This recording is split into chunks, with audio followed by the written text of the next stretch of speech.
Assalamu alaikum. Today we are going to develop a very interesting application that is Google Sheet time tracking application with the help of Google Sheet and CSS, HTML and Google Sheet scripts. So it is the basic structure of this web application that contain the first sheet employee, the second is client and third is time entry. So here is the script. I will definitely share with you and you can practice this and for the time management of employees. Let's log in this application and see how this actually works.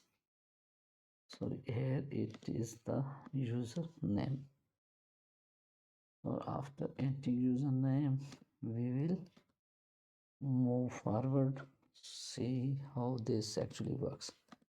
So after login, this is the main dashboard which contain the summary of week. Here employees will log in the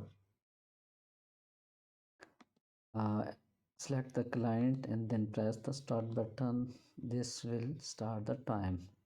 Similarly, client can be added here, an employee can also be added here, and all the reports. And even this is because very customizable. Features can be added, and sheets or invoices can be sent to the employees automatically. If you like, please comment and so that I can develop such application and share with you. Thank you very much.